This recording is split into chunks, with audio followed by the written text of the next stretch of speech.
Es un momento cuando tu iglesia separa un tiempo para estudiar, para escudriñar, amado Padre, tu palabra, pero en ella reflejar nuestras vidas. Llénanos de ti de tal manera que seamos bendición para otros. Gracias, Dios, porque en estos momentos nuestra mente se abre al abrir tu palabra y confiamos que hables a tu iglesia por los méritos y el nombre del Señor Jesucristo. Amén. ¿Por qué he seleccionado un tema que alguna vez prediqué muchos años atrás? Porque en el mensaje de Dios, dice la sierva del Señor, la visión que le fue dada a Isaías representa la condición del pueblo de Dios en los últimos días. Y es verdad que estamos viviendo los últimos días. Y la visión de Isaías fue prescrita para siglos atrás, pero como una doble aplicación para el siglo actual. En ella el profeta Isaías no contempla su propia condición, porque hay un problema. Nadie puede contemplar su propia condición sino al espejo de la gloria de Dios. Sin la gloria de Dios, uno maneja un estatus de perfección impresionante. Pero al contemplar la gloria de Dios, ahora uno puede contemplarse a sí mismo y ver su propia condición. Miren ustedes que Isaías tendría aproximadamente 19 años. Para esa época era un joven, pero a la vez salido de la adolescencia. A él le ardía en su corazón ver la condición de la ciudad donde él estaba viviendo. Él era sobrino del rey Usías. Conocía un poco del mensaje de Dios, se había criado en esa familia,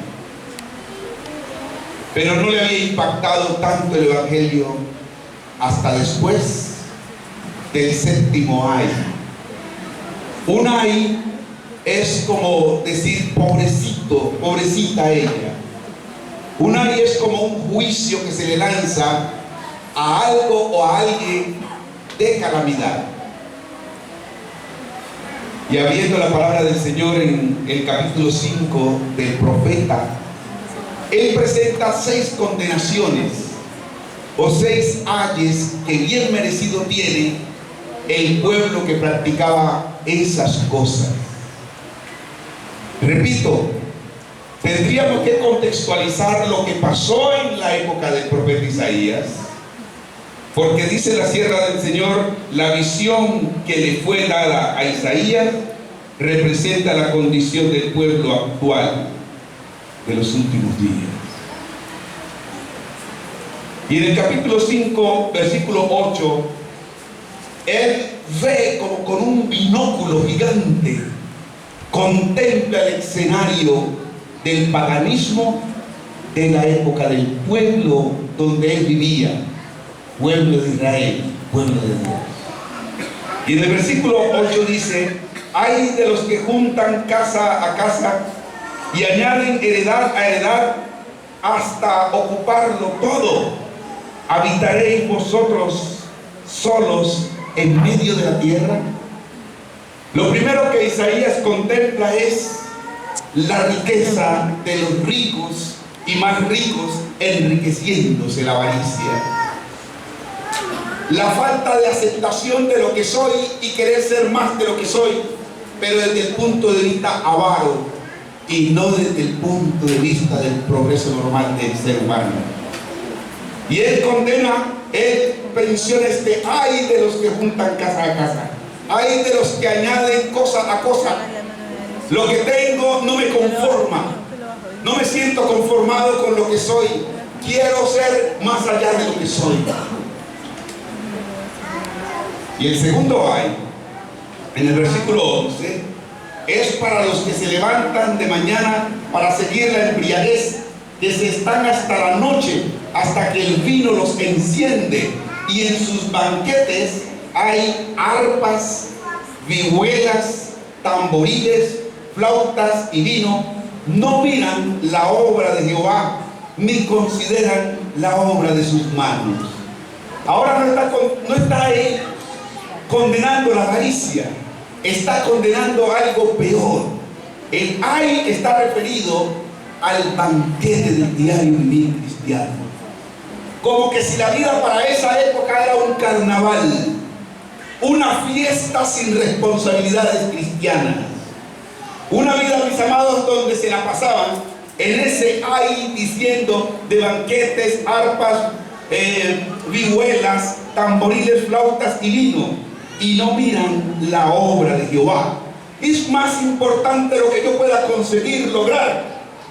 Mi sueño no descansa hasta la medianoche, hasta lograr lo que quiero lograr. Y al día siguiente el culto está embotado y ausente de responsabilidades espirituales.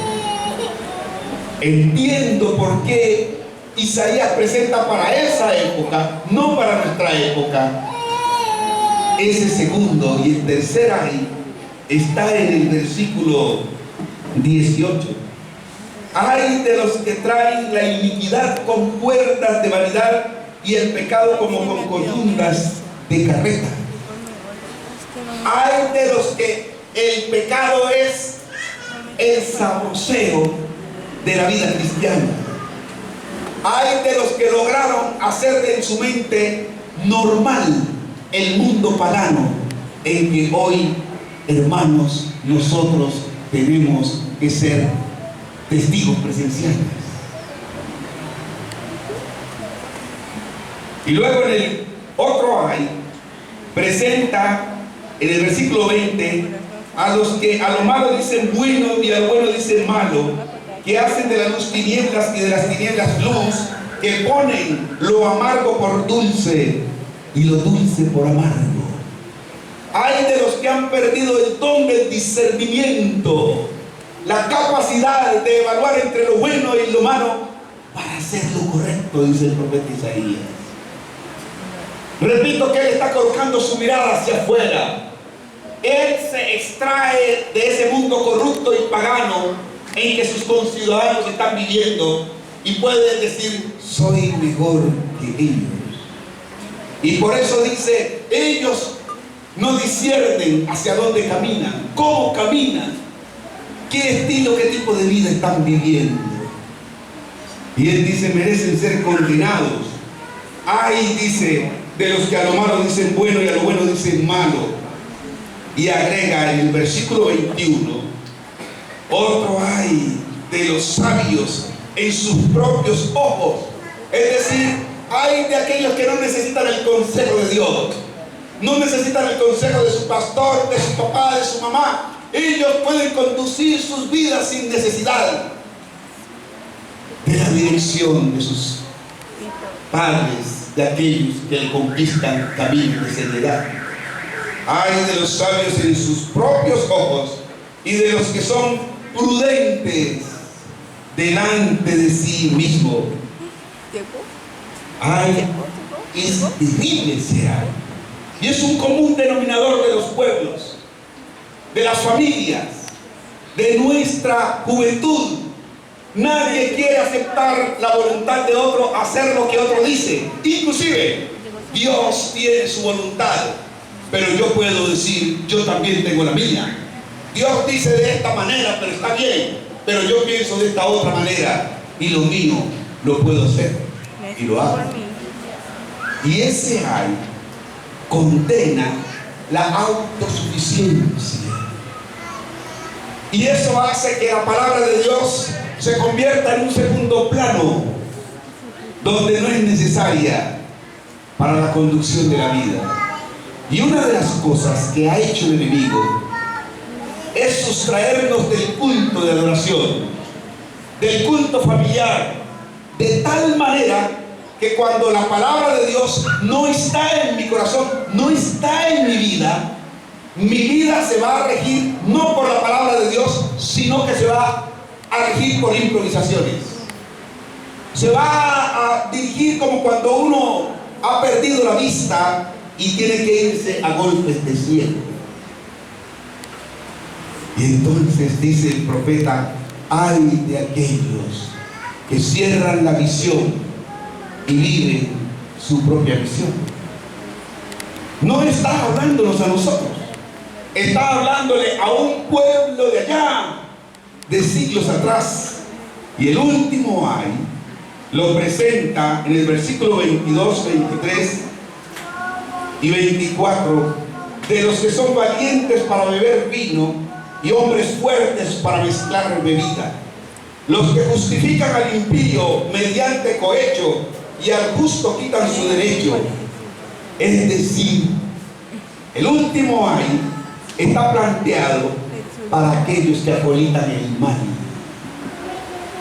que se placen con aquello que es malo, pero no practica el mal, pero se complace con aquello que es malo.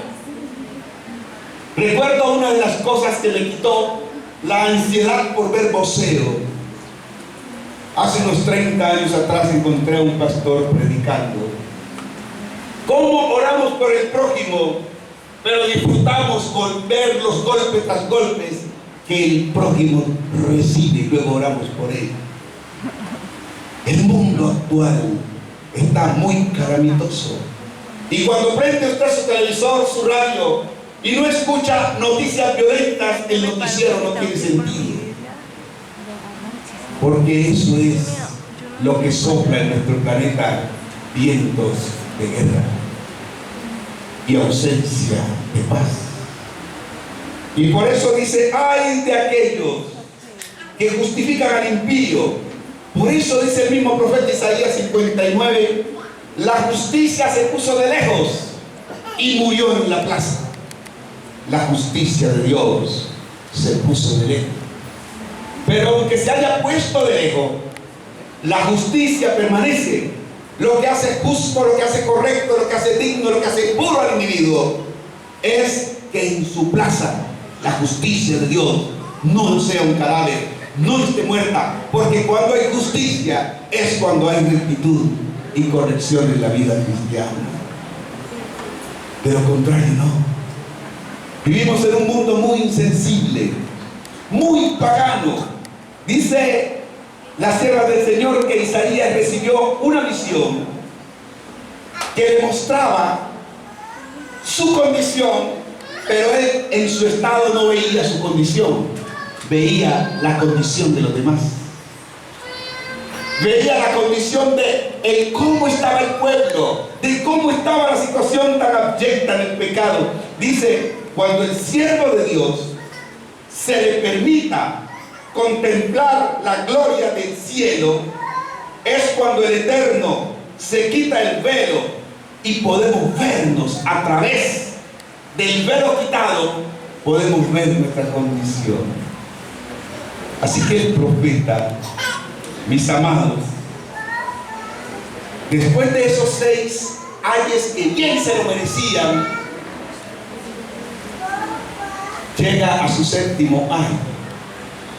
Y en el capítulo 6, su tío muere.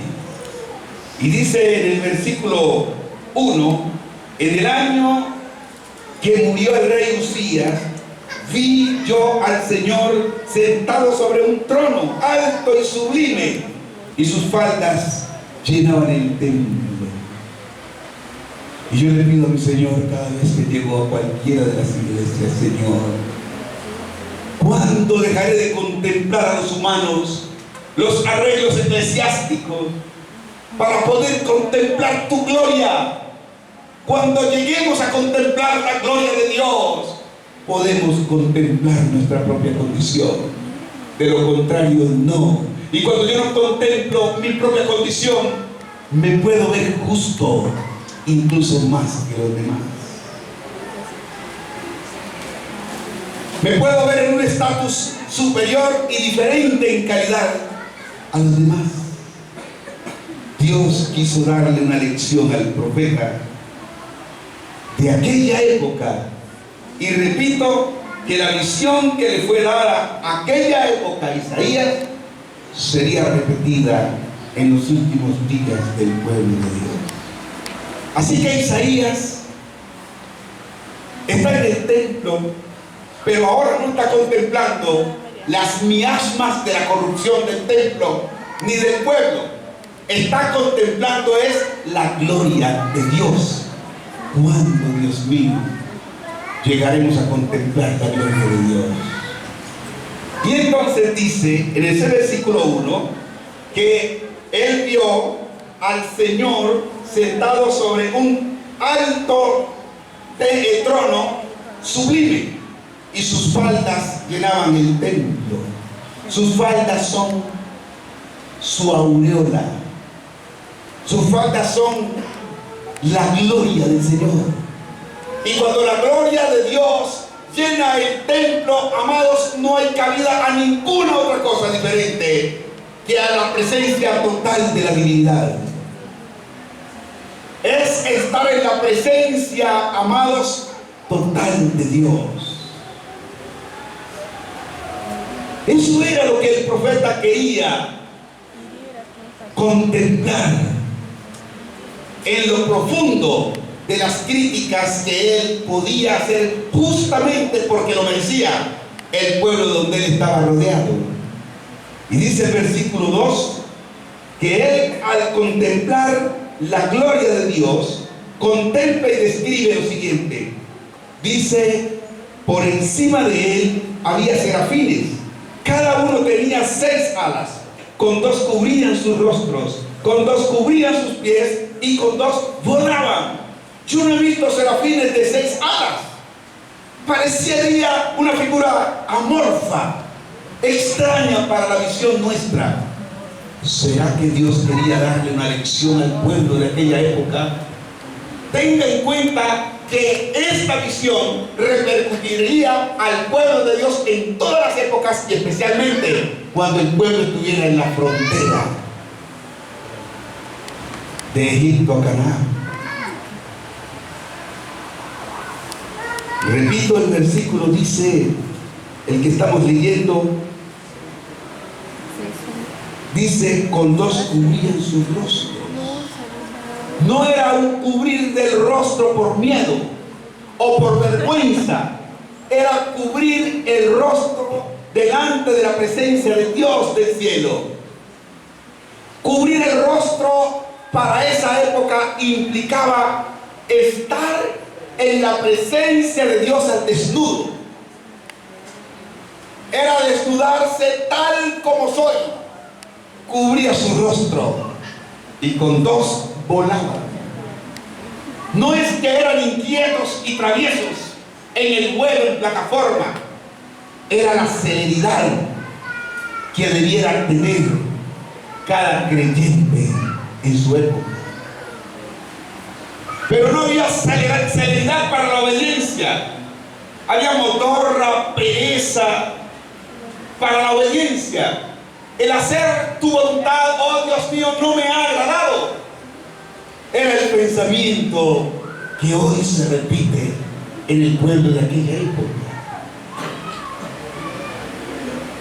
Con 2 volaban, la celeridad para obedecer la voluntad de Dios por encima de la voluntad de los hombres, por encima de mis propios pensares. Y con 2 cubrían sus pies. Literalmente, pies en la Biblia son extremidades inferiores para caminar. Pero simbólicamente, cuando la suegra le dijo a la nuera: te vas a acostar con vos, pero cubre tus pies, él es tu pretendiente. Ponte de tal manera que la atracción tuya sea en dignidad. Cubre tu cuerpo. Entra al templo con tanta dignidad física que otros puedan ver, más que la codicia de tus pechos puedan ver la gloria de Dios en tu vida. Era la visión de aquella época, para aquella época, y no sé si para nuestra época todavía funciona. Con dos cubrían su rostro. Está en la presencia de Dios. Debiera ser dos cosas para el pueblo de Dios. Uno, una necesidad, y dos, un privilegio. Pero podemos llegar a la presencia de Dios y no darnos cuenta que estamos en la presencia del Dios Altísimo. Y nos puede pasar como el profeta que decía: casa de Jehová, y yo no lo sabía. Y yo puedo venir 20 años al templo y sin contemplar la gloria de Dios, puedo contemplar, amados hermanos, las miasmas y asperezas de los demás, pero no mi propia condición. Eso le pasaba al profeta. Así que ese versículo lo lleva ahora a escuchar voces, y las voces que escucha en el templo son únicamente voces celestiales. Versículo 3. Y el uno al otro daba voces diciendo: Santo, Santo, Santo, Jehová de los ejércitos, toda la tierra está llena de su gloria. Y él podría decir: y yo no lo sabía. Porque todo lo que nosotros contemplamos no es la gloria de Dios, sino la gloria del hombre, el hombre que se exalta, que se enaltece, el hombre que se levanta el cuchillo para asestar el crimen a su prójimo. Todo lo que nosotros contemplamos, basura, suciedad, calor, todo lo que nosotros contemplamos, amados hermanos, está lejos de la gloria de Dios. Pero a pesar de eso, los hijos de Dios estamos llamados a percibir la gloria de Dios a pesar de los factores distractores que este mundo ofrece. Satanás se ocupa furtivamente de tal manera que nos entretenga tanto que la gloria de Dios no se note en nuestro trasegar cristiano. Y eso hace que no produzca realmente reforma, por mucho que lo cantemos y lo oremos y lo pidamos. Dios está mostrándole la gloria de Dios, su propia gloria, a un profeta, amados, que lanzaban 6 ayes escupiendo hacia arriba, pero ese era su propio problema. Y entonces, después del versículo 3, que uno de ellos, uno al otro daba voces diciendo: Santo, Santo, Jehová de los ejércitos, toda la tierra está llena de su gloria. Hay poder oculto en el mundo malo en que vivimos. Hay poder imperceptible, amados hermanos, en medio del mundo que se mueve siempre en degradación, y necesitamos descubrirlo. En cierta ocasión, un nativo caminaba con un citadino las calles de Nueva York. Él iba con su taparrabo, con su ropa normal, caminando descalzo en el pavimento. De repente el nativo salta, se va hacia cierto lugar, toma algo y lo empuña. El citadino, es decir, el compañero de la ciudad, se extrañó y le dice al campesino: ¿qué fue lo que pasó? ¿Qué sentido tiene que tú te vayas hacia un rincón y empuñes algo? ¿Qué es eso? El nativo dice: ser un grillito que está pidiendo auxilio en medio de la ciudad. Y lo soltó y voló el grillo. El citadino le dice al nativo: ¿cómo es posible que en medio del ruido de los carros, los pitos, el chirriar de las llantas, las voces de la gente, una ciudad tan convulsionada de ruidos como es Nueva York, tú puedas percibir que hay un brillo allí? ¿Cómo es posible? Eso se logra familiarizándose con la naturaleza. Cuando nosotros nos familiaricemos con el Dios de la naturaleza, podemos contemplar su gloria. Pero cuando no hay estudio de la palabra de Dios, cuando no hay el estudio diario en casa, cuando no hay el culto de la adoración un miércoles, un domingo en las iglesias desiertas, ¿cómo es posible familiarizarnos con un Dios que no conocemos? ¿Cómo es posible cuando la palabra de Dios permanece cerrada y nuestras rodillas sin callo, lisas y limpias? ¿Cómo es posible familiarizarnos con Dios? Así que este profeta ya estaba familiarizado. Versículo 4. Lo más impresionante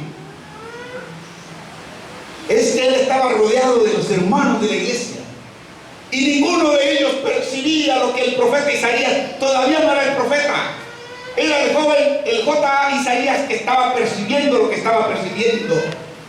Él estaba percibiendo la gloria de Dios, los demás percibiendo la gloria del hombre. Y el profeta, el joven ahora candidato a profeta, contempla que lo inanimado responde a la gloria de Dios. Contempla cómo las puertas, ¿usted qué haría al contemplar que las ventanas, si hubiesen ventanas aquí con puertas, las puertas se movieran, todo se mueven las lámparas, se mueve todo? ¿Qué haría usted? Yo saldría corriendo porque no me dejaría aplastar del terremoto aquí en esta plancha. El profeta no contempló terremoto, contempló en eso la gloria de Dios, que el pueblo de Dios necesita contemplar en esta época de tanta luz espiritual y tanta oscuridad. Miren lo que dice el versículo 4. Y los quiciales, los goznes, dejaban que las puertas se estremecieran con la voz del que clamaba, y la casa se llenó toda de humo. Se movía lo inanimado, pero los humanos no entendían lo que estaba pasando. Si hay algo básico en la vida de un cristiano, es lograr contemplar la gloria de Dios. Coloquemos un ejemplo. Él creía que estaba en el camino correcto. Creía que estaba limpiando al pueblo de Dios de apóstatas, limpiando al pueblo de Dios de herejía. Así que él pidió cartas que le autorizaran ir a arruinar, a acabar la vida de aquellos apóstatas y herejes. No sé si iba en caballo, pero lo cierto es que la Biblia dice que en el camino a Damasco, donde encontraría por montonera a los cristianos, fue derribado al suelo.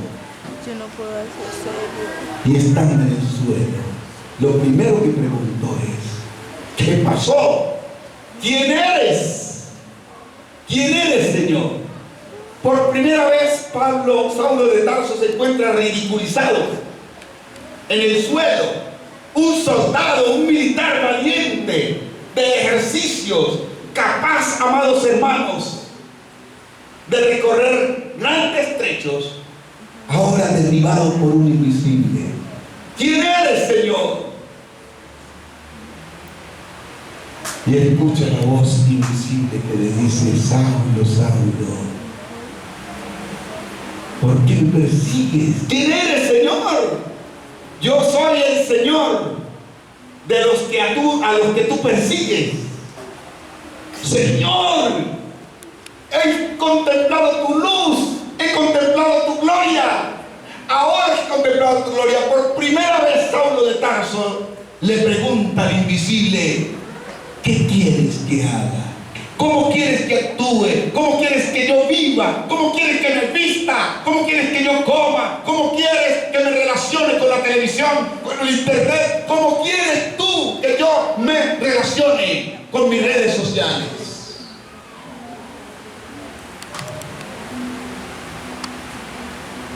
Saben, amados hermanos, que esa pregunta nunca la haría Saulo si no hubiese sido derribado por la gloria de Dios. La gloria de Dios es esa obra que Él hace de abatir en el polvo de la tierra al hombre y colocar Dios su propia gloria en el hombre. Y cuando la gloria de Dios está en el hombre, es cuando podemos dar una media vuelta a nuestro andar diario, a nuestro caminar. De lo contrario, hermanos, yo puedo cantar al cielo voy, de la manera como estoy, y ver a un Dios alcahueto, un Dios sin gloria. Es un Dios que no me muestra nada. Es el Dios que me acepta como soy y me deja como yo estoy. Pero cuando yo contemplo la gloria de Dios, amados hermanos, yo puedo ver que Dios en su misericordia me acepta como soy para transformarme como Él quiere que yo sea. Eso es lo que contempla el profeta, el joven Isaías, en el templo. Es eso lo que él contempla, la gloria de Dios, diciéndole: mira el espejo que transforma y cambia la conducta. Y entonces, mis amados, los quiciales de las puertas se estremecieron con la voz del que hablaba, y la casa se llenó toda de humo. Pero él veía extrañado cómo el resto del pueblo no se estremecía, no se le daba nada. El pueblo estaba sumido en su propio pecado, en los 6 ayes que Isaías había expresado al pueblo. Él decía: ¿cómo así? ¿Qué es la situación que hay? Imperceptible la gloria de Dios para muchos, porque la gloria de Dios se hace notar en disposiciones espirituales. ¿Saben cuántos estaban en el aposento alto cuando el Espíritu Santo descendió como llama de fuego sobre las cabezas solo de 120 hombres? Dice Elena G. que había más de 520. Los otros no percibieron la gloria de Dios.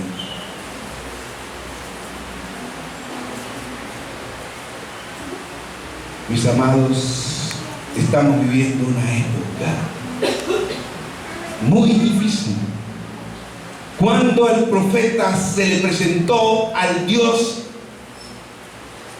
de la gloria en vivo y en directo, fue allí cuando él pudo contemplarse a sí mismo, y en el versículo 5 decir: entonces me dije a mí mismo, me evalué, me examiné, me miré a la gloria de Dios, ante la gloria de Dios, y me dije: ay de mí.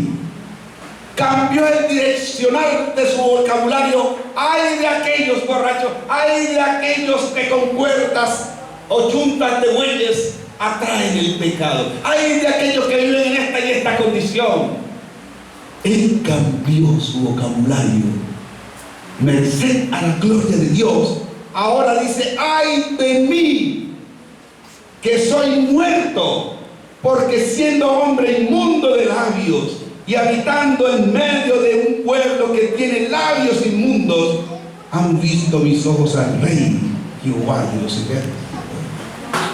¡Pobre de mí! ¿Cómo es posible que en mi vida inmunda la gloria de Dios se destelle también para mí?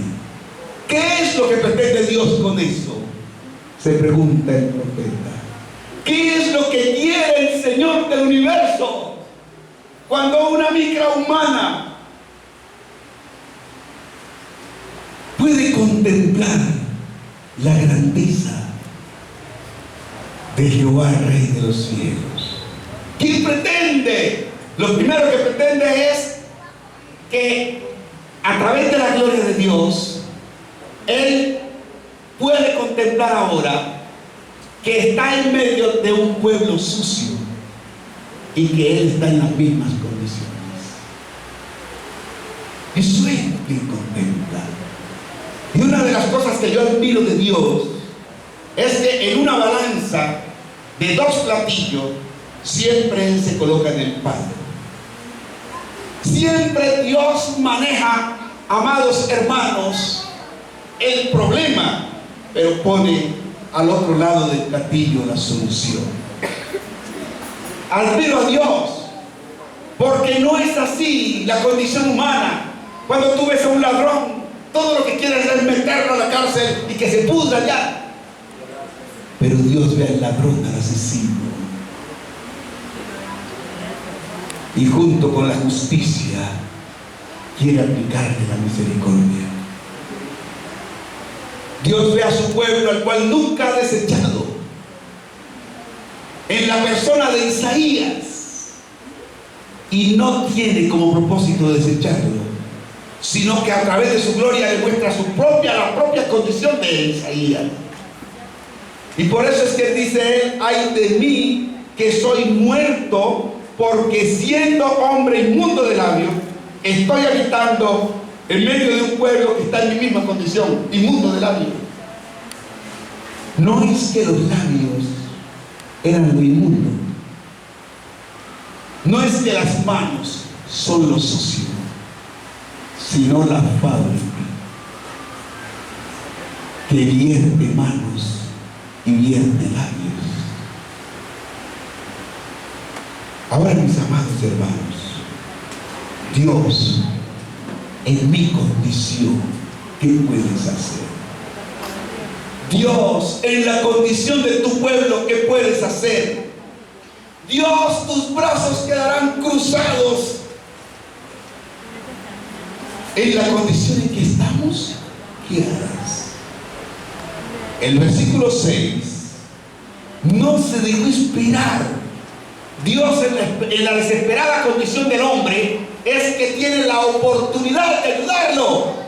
En nuestra pobreza, en nuestra necesidad, es que podemos contemplar la gloria, podemos contemplar el poder de Dios.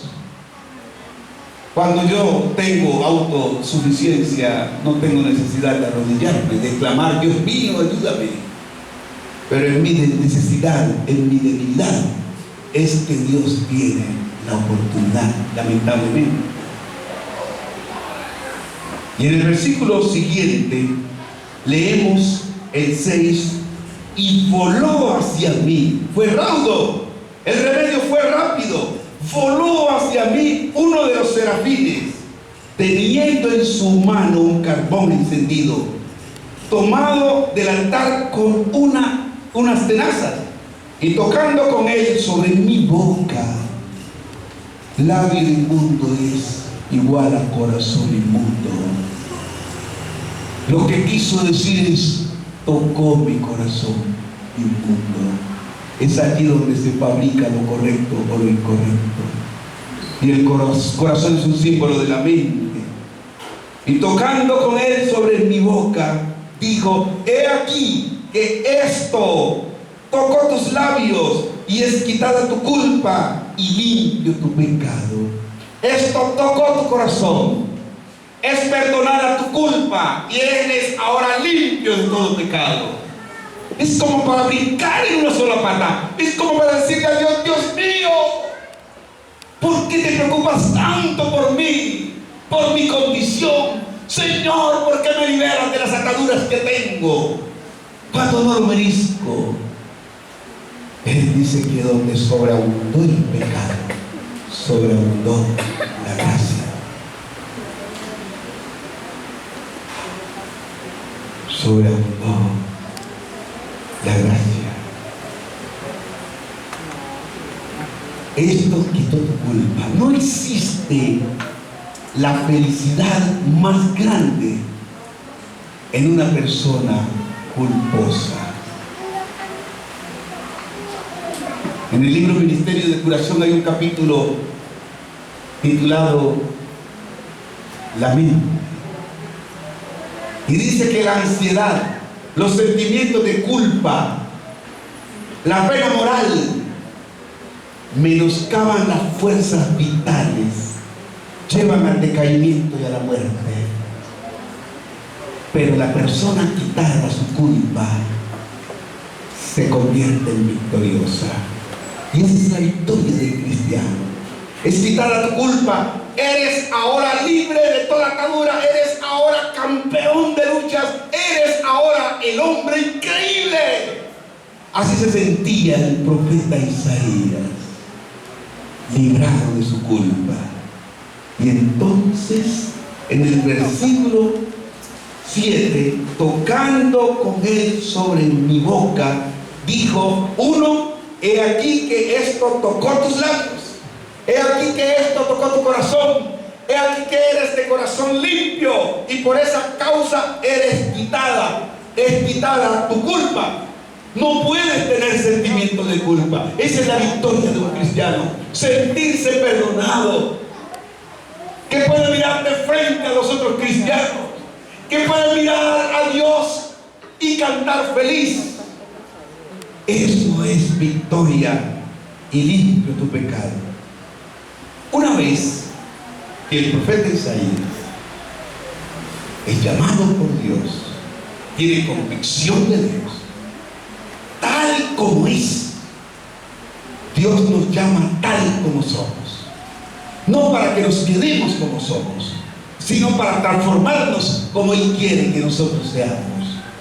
Isaías fue transformado como Dios quería que Él fuera.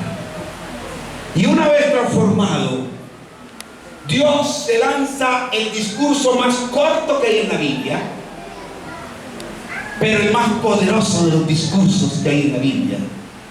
El sermón más poderoso, que está solamente en 2 letras, Él lo amplió. ¿Saben cuáles son las 2 letras del sermón más poderoso que tiene la Biblia? Id. Dios no le dice id a nadie a menos que haya pasado por el proceso del profeta Isaías. Yo como pastor puedo decirte: viene una campaña, sal a predicar, sal a invitar a tu hermano, a tu papá, a tu mamá que se está muriendo en el pecado, tráelo a la iglesia. Tú no arrancas para allá, a menos que hayas pasado por el profeta, por la experiencia del profeta Isaías. Y una vez que él pasó esa experiencia, dice el versículo 8, que allí está el discurso poderoso de Dios. Después, es decir, después que fui perdonado, después que fui restaurado, después que fui establecido, después que fui dignificado, oí la voz del Señor que decía: ¿a quién enviaré? ¿Y quién irá por nosotros? ¿A quién enviaré? Si hay alguien que se muere de la gana por ir como misionero a todo el mundo y predicar el evangelio y llevarlos al cielo, es Dios.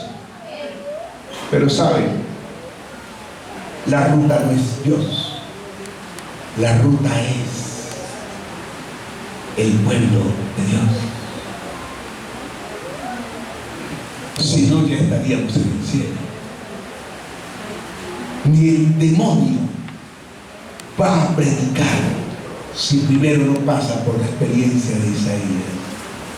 Por eso Cristo le dijo en la tercera tentación, recuerdan ustedes, estando en el desierto, le dijo: al Señor tu Dios adorarás.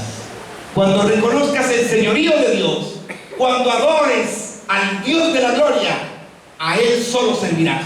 Mientras no conozcas, no experimentes la gloria de Dios, no puedes servirle a Dios. Pablo, después de haber sido derribado, pudo escribir: yo sé a quien he creído, y Él es fiel para guardar mi depósito, mi esperanza, ¿saben? Oh, mis caros hermanos y amigos, Si hay algo que requiere la iglesia es el proceso. Cuando contemplamos la gloria de Dios, podemos contemplar nuestra propia gloria. Y cuando contemplamos la gloria de Dios, es la que abate en el polvo, en el piso, en el suelo, la gloria del hombre. Mientras eso no, siempre nuestra gloria permanecerá y no sirve sino como un estorbo de salvación. Y concluyo con esto, mis amados. Después que Isaías, profeta Isaías, dijo: heme aquí, envíame a mí, es decir, estoy dispuesto, me hizo recordar de un gringo que el año antepasado estaba en Vida Sana, siendo yo el director de Vida Sana. Estaba con el hacha derribando un árbol. Él estaba con una carreta llevando barro de un lado para el otro, para un relleno, porque aquí queríamos hacer el salón de clases. Dejó la carreta y me hace una pregunta: pastor, ¿qué significa para las que sean? Yo le dije: es hacer sin cuestionar. Para las que sean significa estar dispuesto, cueste lo que cueste. Me dijo él: pastor, usted es para las que sean. Le dije: yo no entiendo, ¿cómo así que yo soy? Es que usted está en plataforma, usted está en el barro, usted está en la cocina, está donde sea, y no le importa nada. Yo le dije a él: Dios necesita hombres para las que sean. Y él me dijo: yo cómo puedo ser un hombre para las que sean. Y ahora encuentro que si no pasas por el proceso de contemplar la gloria de Dios, no podrás contemplar tu propia vida. Y cuando contemplas tu propia vida, puedes verte como eres y decirle: Señor, tócame con el carbón encendido. Señor, limpia mi pecado. Señor, cámbiame. Y tú llegarás a ser el hombre para las que sean.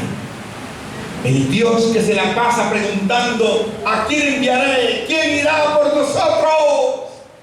¿A quién enviaré a que vaya a buscar a su vecino? ¿A quién enviaré para que vaya y traiga a los perdidos? Nunca mi oído será abierto sino sordo, a menos que contemple mi necesidad, mi propia condición. Dios se ocupa de mis problemas, de mis necesidades, mientras yo me ocupo en la obra de mi Dios. Mientras yo estoy ocupado en mi propia obra, estorbo las bendiciones de Dios. Y hay bendiciones que Dios da, que yo las convierto en miseria. ¿Cuántos papás oramos que nuestro hijo tenga cupo en la universidad? Y entró a la universidad. ¡Qué maravilla, Dios! ¡Muchas gracias! 2 o 3 semanas después: papi, yo no puedo ir a la iglesia porque tengo mucha tarea. Papi, ¿yo cómo hago? Yo tengo que ir a presentar el examen el sábado. ¿Qué clase de bendición fue esa? Para apartar al hijo del camino. ¿Y cuántos en nuestra oración el trabajo se nos convierte también en una maldición? Seamos cuidadosos en darnos cuenta que cuando estamos ocupados en la obra de Dios, Dios, el Señor de la obra, está ocupado en sus obreros. Querido Padre nuestro que estás en el reino de los cielos, cuánto necesitamos que reines también en nuestro corazón. Cuánto necesitamos, oh Dios, ocuparnos en tu obra, pero entendemos que no podemos ser ocupados en tu obra a menos que pasemos por el proceso del profeta Isaías. Dios, queremos llegar al templo a contemplarte a ti más que a los humanos, más que entretenernos en las cosas del Dios del cielo. Queremos detenernos y contemplar al dueño de las cosas. Dios, bendice tu iglesia. Gracias porque has quitado nuestra culpa, has limpiado nuestro pecado y has puesto a tu iglesia en el camino misionero. Bendícenos de tal manera que podamos llevar esa bendición a aquellos que claman por ella, en el nombre y por los méritos del Señor Jesucristo. Amén. Señor, nos guarde. Derrame bendiciones que sobreabunden para dar bendiciones en abundancia a quienes están pidiendo.